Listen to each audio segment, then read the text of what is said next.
Imagine a land where the luxury of the big house shone under the tropical sun, while just a few meters away, the slave quarters hid pain, the whip, and the torment of the night. Colonial Brazil was built on this cruel contradiction. The absolute power of the sugar mill master and the forced submission of the enslaved who lived chained in iron shackles and invisible chains. But what really happened behind the walls of the big house? What dark secrets were hidden in the slave quarters, where men, women, and children were treated as human merchandise? In this video, you will uncover stories the past tried to silence, dive into the reality of slave ships, the whipping post, the stocks, and the exploitation that marked centuries of forced labor. Get ready. With each passing minute, new revelations will show why understanding this history is essential to comprehend Brazil today. The question is, are you ready to face the truth that many still prefer to forget? When the Portuguese arrived in Brazil at the beginning of the 16th century, they found a vast, fertile land full of possibilities. Brazil wood quickly became the first resource exploited, but it was sugar, planted in vast tracts of land, that would forever change the destiny of this colony. The sugar cycle not only filled Portugal's coffers, but also gave rise to one of the most brutal institutions in history, large-scale slavery. At first, the colonizers tried to enslave indigenous peoples. Dragged into the sugar mills, these men and women were forced to work under the watchful eye of the overseer and the orders of the sugar master. But there was resistance, constant escapes, knowledge of the land, and alliances that made control difficult. Over time, the Portuguese realized they could not sustain the system with indigenous people alone. That was when, in the wake of the great navigations, a trade began to grow that would link 3 continents: Europe, Africa, and the Americas. Slave ships crossed the Atlantic carrying men, women, and even children kidnapped from different regions of Africa. The crossing was called the Middle Passage, an infernal journey where hundreds of Africans were shackled in iron chains, crammed into dark holds, suffocated by heat and lack of air. Many did not survive the torment of the night and died before reaching their destination. Those who survived were unloaded like human cargo at Brazilian ports. Thus was formed the cruel machinery that sustained colonial Brazil, the big house, symbol of power, and the slave quarters, the space of submission. European sugar depended on the forced labor of thousands of enslaved Africans.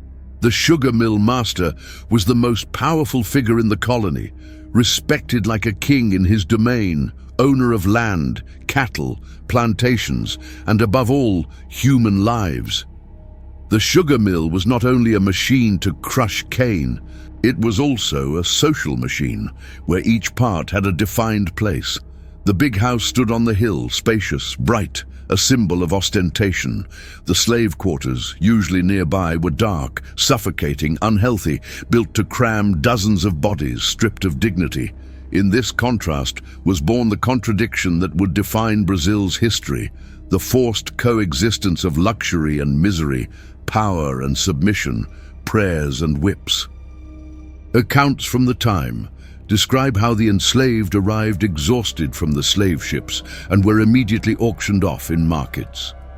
Entire families were mercilessly separated, children ripped from their mothers' arms, men taken to cut sugarcane, women often forced to serve as wet nurses for the children of the big house ladies, while also enduring constant sexual abuse. All of this was legitimized by a social structure that saw people as property.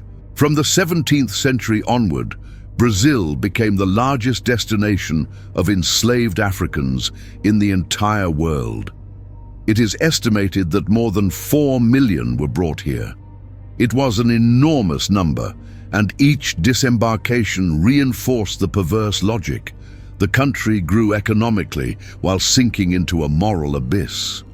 But there was something the masters could not break: resistance.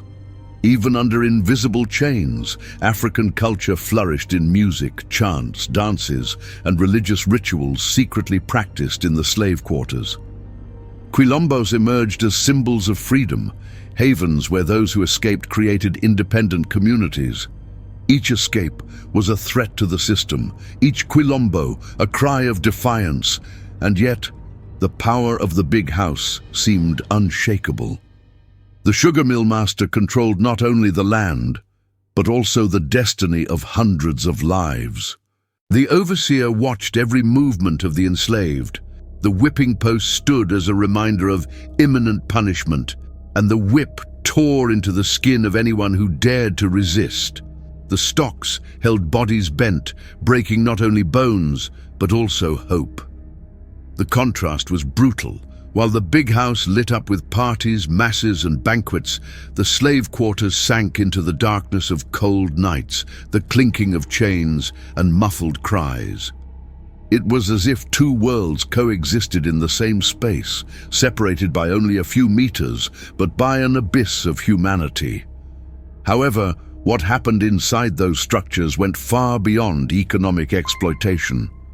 Secrets were guarded behind the thick walls of the big house. Silent rituals took place in the darkness of the slave quarters, pacts of power and religious contradictions that would profoundly mark the formation of Brazilian society. And here arises the great question: how could a system built on so much suffering sustain itself for centuries while upholding an image of wealth and prosperity? The answer lies in the hidden dynamics of the big house and the slave quarters. Dynamics that reveal not only the explicit cruelty of the whip, but also the invisible mechanisms of control, manipulation, and hypocrisy. And that is exactly what we are about to uncover.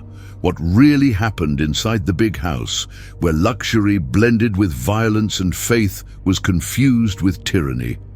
The big house was not just a physical construction, but the portrait of an almost absolute power. Usually built on elevated ground, it dominated the landscape of the sugar mills like a tropical castle. Its white walls contrasted with the darkness of the slave quarters, and every detail of its architecture seemed to scream authority. It was there that the sugar master exercised his rule not only over the lands and plantations, but over every life that breathed within those limits. Visitors of the time described the grandeur of those colonial mansions. Vast halls, wide verandas, furniture imported from Portugal, gleaming silverware, and private chapels for religious practices. There was always a chapel, because the big house was not only a symbol of material wealth, but also of a faith molded to serve power. While the bells called for prayers and litanies, just a few meters away in the slave quarters, men and women chained, groaned under the pain of punishment. The sugar master was an almost mythical figure in colonial Brazil. To many, he was called Colonel, owner of land, cattle, mills, and above all, people. He decided on marriages, punishments, sales, and even the life or death of those under his control. In his hands, the whip became law, and his word, a sentence. No court was more powerful than the stern gaze of the master on the veranda of the big house. But there was a latent contradiction. By day, the master appeared as a man of faith, attending mass, praying before the private altar. By night, he could order the overseer to take a slave to the stocks, punishing him until his skin was torn. This duplicity extended to the ladies of the big house. On one side, devout, praying the rosary and managing the household. On the other, often complicit in the exploitation of enslaved women who served as wet nurses for the elite's children, while their own babies died of hunger and neglect. The dining room of the big house was another space of contrast.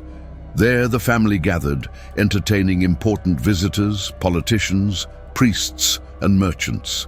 While abundant dishes of meat, flour, and sweets were served, the enslaved in the quarters survived on scraps, watery porridge, and manioc flour.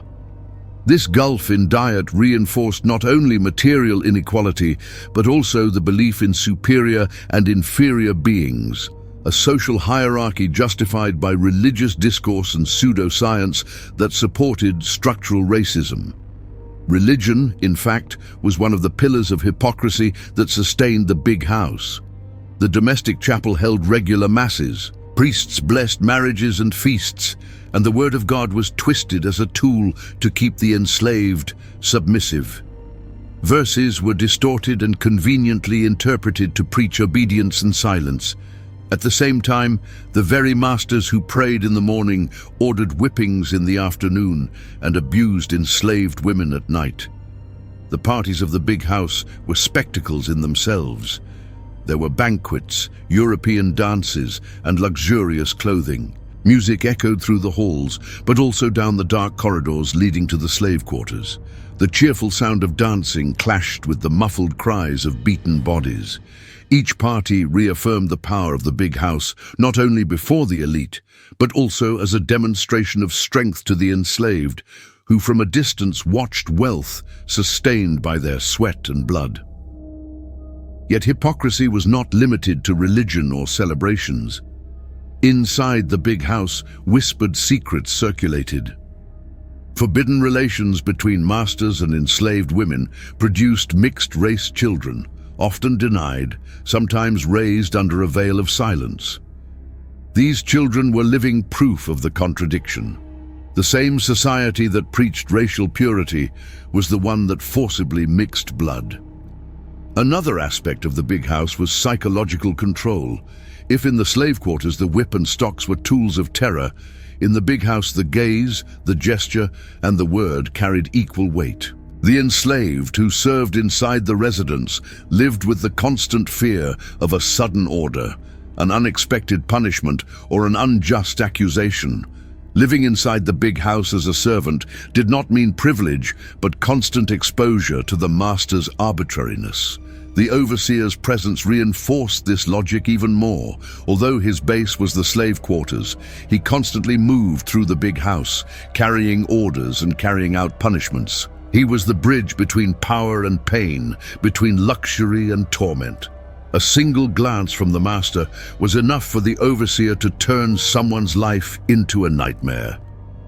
As centuries passed, the big house became an ambiguous symbol in Brazilian memory. On one side, admired as part of colonial architecture, preserved in photographs and museums. On the other, remembered as a stage for abuse, injustice, and forced silences. The grandeur of its white walls cannot conceal the bloodstains that built its imposing presence. The big house represented more than luxury. It was the embodiment of hypocrisy. The same hand raised in prayer could wield the whip. The same space that hosted mass also harbored secrets of violence. And above all, the same elite that spoke of civilization kept thousands of people bound by chains, shackles, and forced labor. But if the big house exposed contradiction in its most evident form, the slave quarters revealed horror in its rawest state. What happened behind its wooden doors, in the dimness of endless nights, went beyond cruelty, plunging men, women, and children into an almost indescribable reality. And that is exactly where we are going now. Inside the slave quarters, where pain became routine, silence was imposed by iron and fire, and invisible chains kept alive secrets history tried to erase. If the big house represented power, the slave quarters were the mirror of pain. Small, dark, suffocating, and almost always built of mud and raw wood, the quarters were designed to cram dozens of people stripped of freedom. There, men, women, and children shared the same unhealthy space, often windowless, with dirt floors and low ceilings. The place reeked of sweat, blood, and disease. It was a collective prison, built not only to confine bodies, but also to break souls. The enslaved arrived in Brazil after the terrible journey on slave ships, already weakened by hunger, disease, and memories of the torment of the night on the ocean. They barely had time to breathe on land before being taken to the slave quarters, where they realized the crossing was not over. Slavery did not begin at the port. It continued there, day after day, night after night. In the quarters, food was scarce and of poor quality. Many survived on leftovers from the big house meals, thrown together in large pots or on thin manioc porridge. Meat was rare, and when it appeared, it was often spoiled. The result was a population constantly debilitated, vulnerable to smallpox, tropical fevers, and parasites.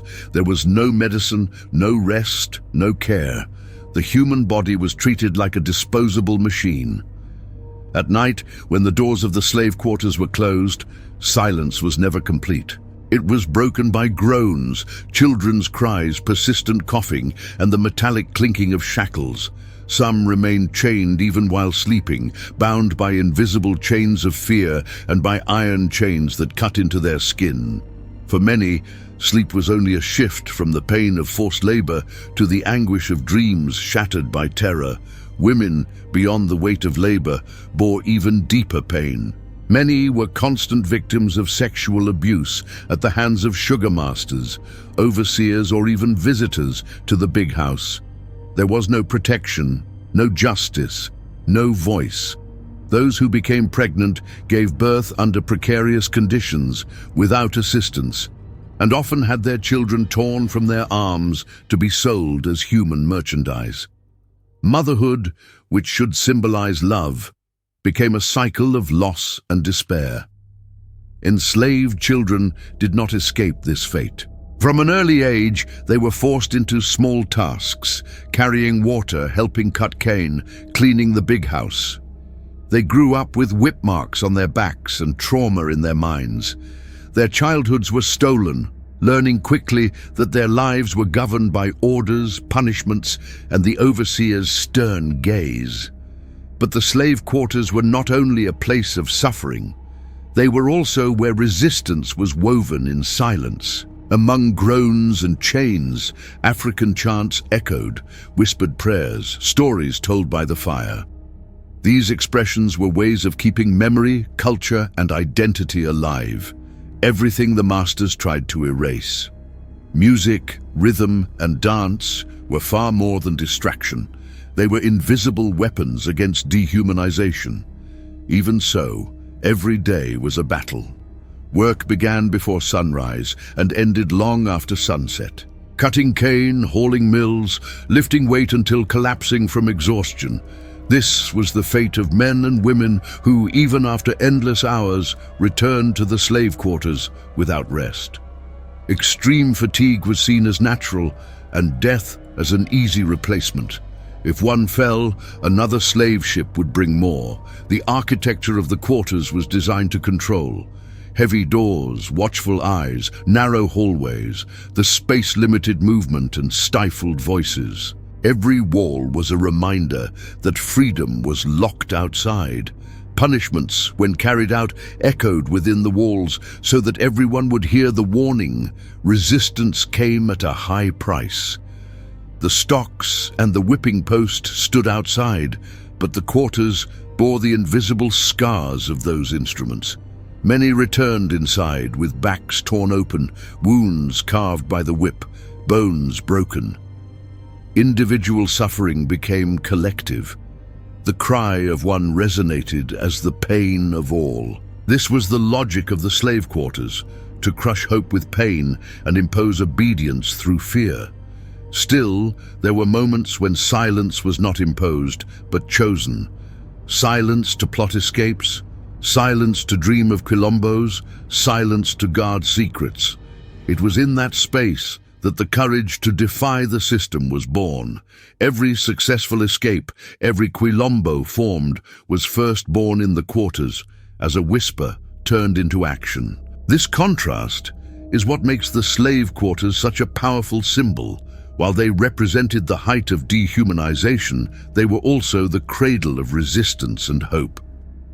A space built to imprison ironically became a place where the flame of freedom never went out. But there was one figure who moved between the big house and the quarters, enforcing the master's will and ensuring silence was maintained. He was the overseer, feared, cruel, remembered by all as the right hand of the slave system. and it is to him that we now turn, the one who turned orders into lashings, glances into sentences, and bodies into examples for the rest. If the sugar master was the brain, and the big house the symbol of power, the overseer was the armed hand that maintained order through fear. He did not have the wealth of his master, nor the status of the elite, but he possessed something that made him feared by all, the authority to punish. He was the direct bridge between the luxury of the big house and the suffering of the slave quarters. The overseer was usually a white or mixed race man, chosen for his loyalty and cruelty. His duty was to watch every step of the enslaved, control the rhythm of labor, and deliver punishment whenever he saw fit, or when directly ordered by the master. With whip in hand, he walked among the tired bodies in the cane fields, shouting, watching, intimidating. His gaze was like the extension of the iron rod he carried. Wherever he passed, silence followed. The stocks were one of his most common tools. There the enslaved were tied, so their bodies bent forward, vulnerable to lashings that tore the skin and left permanent scars. Each strike was accompanied by the sharp crack of the whip and the echo of screams across the mill. But punishment did not end there. Often the overseer forced the punished to continue working with open wounds, proof that pain was no excuse to stop. The whipping post, on the other hand, had a public function. Erected in town squares or in front of the big house itself, it served as a stage for cruelty. Enslaved people were exposed, tied to a vertical post and whipped before all, so that the lesson was carved not only into the body of the one beaten, but also into the minds of those who watched. The overseer inflicted violence coldly, turning pain into spectacle and suffering into warning. The whip, made of braided leather, was the overseer's extension. Used with skill, it could slice the skin into strips, cause infections, and even lead to death. But above all, it was the symbol of authority. Each crack in the air reminded everyone that submission was the only alternative under a system that tolerated no resistance. There were also iron shackles, heavy chains that bound ankles and wrists. The overseer used them to mark fugitives or discipline those he judged lazy. Walking with chains was a constant humiliation, the metallic rattle following every step as a reminder that freedom was far away. The torment of the night was another punishment, leaving an enslaved person tied up for hours, exposed to cold, insects, and isolation. It was silent torture without the whip, but with the same intensity of suffering. The overseer knew physical pain passed, but psychological terror endured, shaping behavior and reinforcing obedience. This system of punishments was not just the product of individual cruelty. It was part of a machinery designed to maintain control. The overseer executed the logic of the big house: punish one so that 100 would fear. Every lashing had a strategic purpose. Every shackle was calculated to break collective resistance. But even in the face of brutality, there were eyes that did not bow.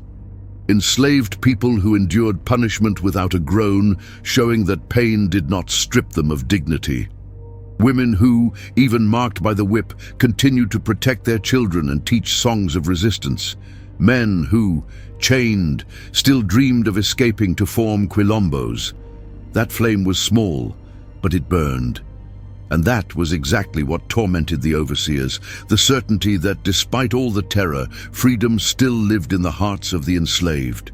The overseer's constant presence turned life into a field of fear. He was everywhere, in the cane fields, by the mills, around the quarters. His heavy footsteps and harsh voice were warning signs. Any mistake, delay, or even a glance considered disrespectful could result in immediate punishment. Unpredictability deepened the terror. No one knew who the next victim would be. The overseer, however, was both hated and feared. Many enslaved dreamed of revenge, and stories of ambushes against overseers circulated in murmurs inside the quarters. These tales fed the hope that justice, however rare, could exist. And here emerges the most disturbing contradiction. While the overseer was the executor of pain, enslaved women were the most silent and vulnerable victims of the entire system. Their bodies were targets not only of punishment, but of sexual exploitation, forced motherhood, and daily humiliations that went far beyond the whip. And it is to this devastating reality that we now turn. The fate of enslaved women, whose stories of violence and resistance reveal the cruelest face of slavery in Brazil. Among all the horrors of slavery, the condition of enslaved women may have been the cruelest and most silenced. They bore not only the burden of forced labor in the cane fields, on the plantations, and in the services of the big house, but also the weight of their bodies turned into property. They were seen as labor, as wet nurses, as wombs to produce more enslaved people, and worst of all, as objects of desire for masters and overseers. The violence began early. Many girls, still adolescents, were already targets of sexual abuse by the men of the big house. There was no consent, no choice, no protection. The culture of power allowed the sugar master to make a young enslaved girl his concubine, often in plain sight, without it being considered a crime. On the contrary, it was seen as a right, a privilege of white male power. These abuses produced mixed-race children, whose skin bore living proof of the contradictions of colonial society. Some of these children were denied and condemned to the same fate in the slave quarters. Others, when recognized, could receive different treatment, but never without carrying the stigma of their origin. For the women, however, each pregnancy was an open wound, not only from the trauma of violence, but from the risk of seeing their children ripped from their arms to be sold as human merchandise. The figure of the wet nurse perfectly symbolizes this exploitation. Enslaved women, often malnourished, were forced to breastfeed the children of the ladies of the big house. Their own babies, fragile and hungry, were pushed aside so that their breast milk could nourish the elite. This brutal inversion shows how even the most sacred act of motherhood was hijacked by the logic of slavery. Beyond sexual exploitation, there was also the burden of overwork. Enslaved women piled up duties. They worked in the fields, cooked, cleaned, cared for the master's children, and still faced punishment if they failed at any task. They were constantly watched by the overseer and the ladies of the big house, who often took out their jealousy or frustrations on them. Pain, however, did not erase resistance. Amid chains and shackles, these women found ways to fight back. Some resisted silently, preserving African chants, passing stories down to children, safeguarding the memories of their peoples. Others resisted actively, escaping to quilombos or slowly poisoning the masters who violated them. There were also those who took their own lives, sometimes taking their children with them, to spare them from slavery. These tragic choices were, paradoxically, acts of freedom in the face of an impossible life. Many accounts describe how enslaved women stood together in solidarity. When one was punished, others took her in, tended her wounds, and sang to comfort her. In the few moments of rest, they formed circles of sharing, where African rituals were preserved in secret. There, between tears and prayers, a collective strength was born, one that not even the whip could erase. Religiosity played a fundamental role in this process. While the big house preached a distorted faith used to legitimize submission, in the slave quarters, women recreated their own forms of spirituality. They blended imposed Catholic prayers with African songs, creating a hybrid, resilient faith that offered hope, even in the face of despair. Many became spiritual leaders, guiding others with words of courage and prophecies of freedom. Violence against the female body, however, left deep marks that echo to this day. Control over sexuality, the exploitation of motherhood, and the devaluation of these women's lives shaped structures of inequality that still persist in Brazilian society. Every tear shed in the slave quarters, every stifled cry, every lost child left scars that crossed generations. Yet despite the pain, the legacy of enslaved women is also a legacy of resistance. They were the ones who kept culture alive, who taught children to dream, who planted the seed of freedom even in soil of oppression. With quiet courage, they defied the logic of the big house and showed that even in chains, the human spirit can remain standing. And if the suffering of enslaved women reveals the darkest side of slavery, it also opens the way to understanding how cultural and spiritual resistance flourished within the slave quarters. Because even under whips, stocks, and chains, music, faith, and ancestral memory were not erased. And it is exactly into this universe that we will now enter. The cultural and religious expressions that were born in the slave quarters and became eternal symbols of struggle and freedom. Despite all the pain and violence that marked the slave quarters, there also sprang forth an invisible force that the masters never managed to crush, the culture and faith of the enslaved. Between the mud walls, in dark corners and silent nights, men and women kept alive the memories of their peoples, rebuilding identities that neither whip nor stocks could tear away. Music was one of the main weapons of this resistance. Improvised beats on rudimentary drums, rhythmic clapping, and songs in African languages echoed in the darkness of the night. These sounds were not merely expressions of fleeting joy. They were also forms of communication, preservation of memory, and even the organization of escapes. Each melody carried centuries of tradition, turning the slave quarters into a space of cultural resistance.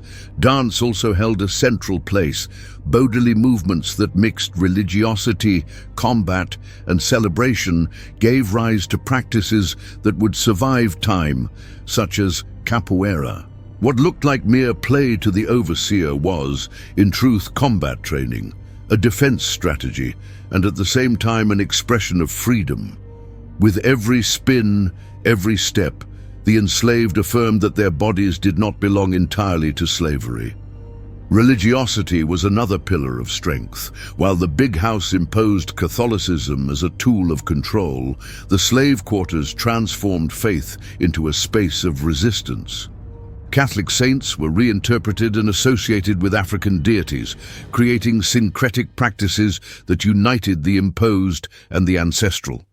In these rituals, women played a fundamental role as guardians of the sacred, spiritual leaders who kept hope alive amid suffering. Nights in the slave quarters were often moments of teaching. Elders told stories of African kingdoms, warriors, and gods, passing on to new generations the certainty that they were descendants of free and worthy peoples. These narratives reinforced identity, nourished pride, and prevented slavery from completely destroying collective memory. But resistance was not limited to the symbolic realm. The slave quarters also gave rise to escape plans and the organization of quilombos. These communities, formed by fugitive enslaved people, were concrete symbols of freedom. The most famous of them, the Quilombo of Palmares, became a reference for collective resistance, sheltering thousands who challenged the power of the big house and the overseer. Each Quilombo story spread in whispers through the quarters, feeding the hope that freedom was possible. Cultural resistance also challenged the system in quiet ways. Some enslaved people cooked deliberately poorly for the masters. Others refused to reproduce the big house's traditions. Still others used knowledge of herbs to prepare secret remedies, strengthening their community and preserving African medicinal practices. This was so-called everyday resistance, invisible yet powerful. The sugar masters feared this flame of freedom. They knew that even in chains, the enslaved possessed something that could not be imprisoned: their culture, their faith, their memory. That is why they tried to ban gatherings, rituals, and songs. But it was impossible to control every gesture, every glance, every murmur. Wherever there was oppression, there was also resistance. faith was often the last refuge against despair.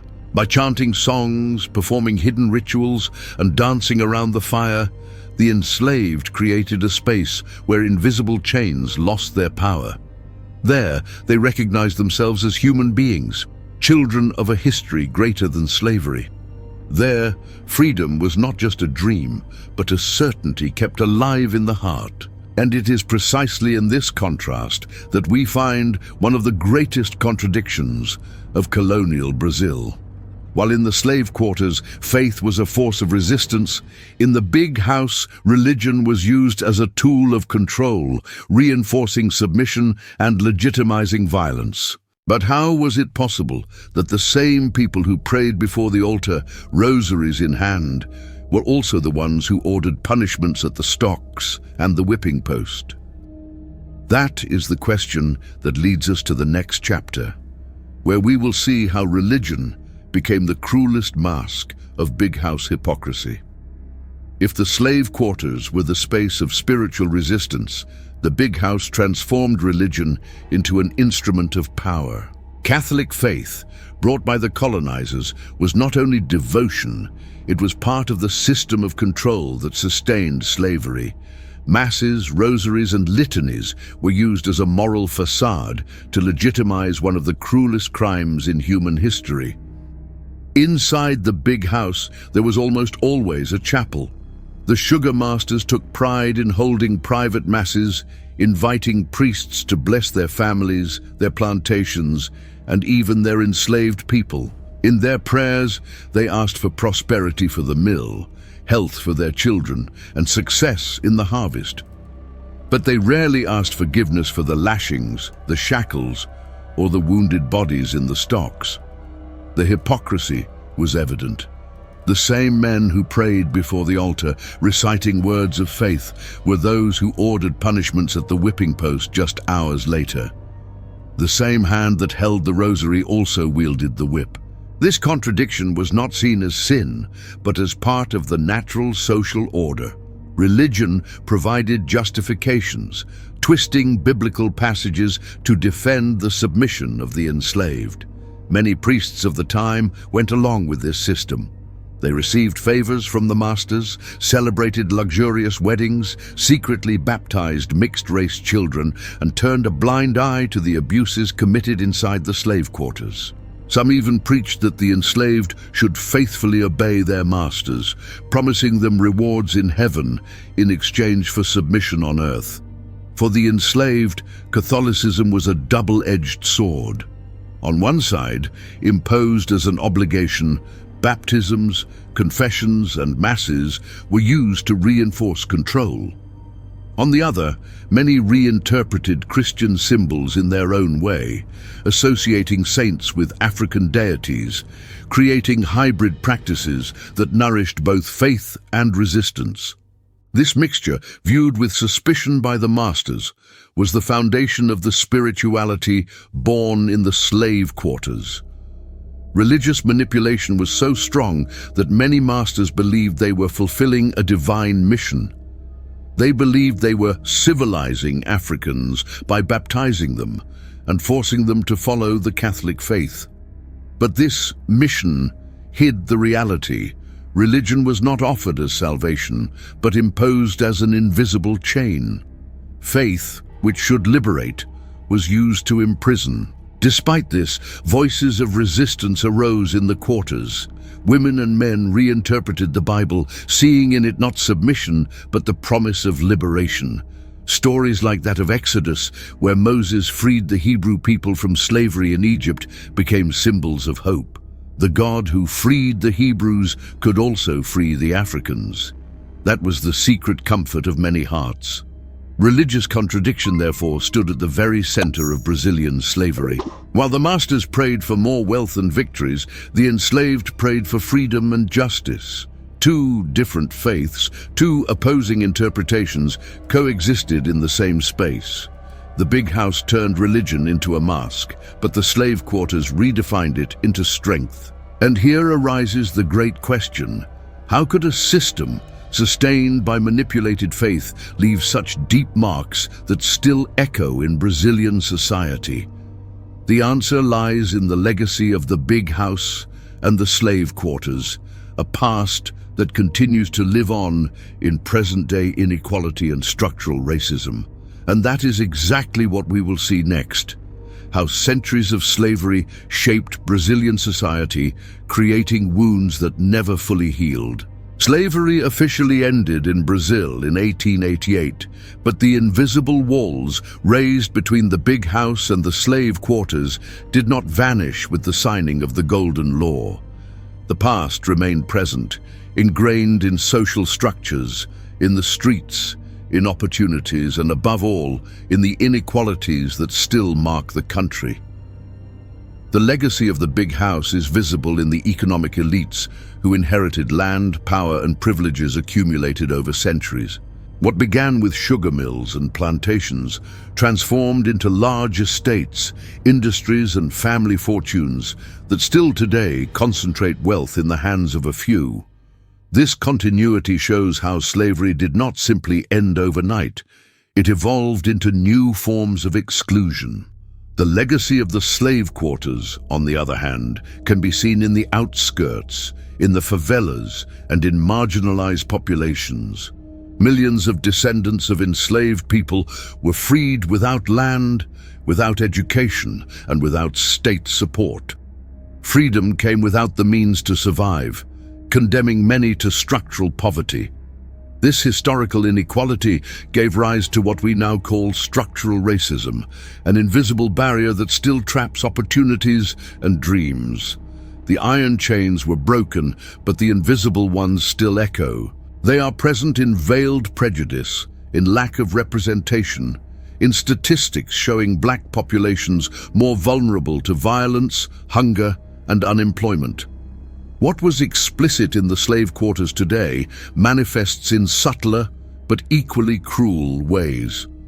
Brazilian culture also carries this legacy. From music to cuisine, from religion to language, much of what we call national identity was born inside the slave quarters as a result of African cultural resistance. Samba, capoeira, candomblé, maracatu, expressions that emerged as survival strategies are now symbols of pride, though often still targets of prejudice. It is impossible to understand Brazil without understanding this inheritance. The contrast between the ostentation of the big house and the misery of the slave quarters shaped not only the economy, but also social relations, politics, and even collective mentality. The past is not dead. It breathes in every street corner, in every inequality, in every fight against racism. And here comes the most disturbing question. Have we truly been freed? Or do the invisible chains of slavery still bind Brazilian society to the same cycle of oppression? That question leads us to the last part of our journey, where we will reflect on the need to keep memory alive, to face the truth, and to transform pain into resistance. Because more than remembering, we must learn and act. We have reached the end of this journey through the big house and the slave quarters, two worlds separated by just a few meters, but by an abyss of humanity. On one side, luxury, power, and ostentation. On the other, pain, the whip, and the torment of the night. Between these walls, colonial Brazil was built, leaving marks that still shape our reality today. Slavery may have ended on paper, but its invisible chains continue to echo in the present. They are in social inequalities, in structural racism, in lack of opportunities, and in scars that cross generations. To ignore this heritage is to allow it to live on. To remember, on the other hand, is to resist. This video is not only about the past, but about the present, about understanding where we came from in order to transform where we are. Because the history of the big house and the slave quarters is not just a distant memory, it is a mirror that forces us to confront who we are and what we need to change. And here is an invitation. Let this reflection not end when the video ends. Share this story, take it to others, discuss it with your family, in your community.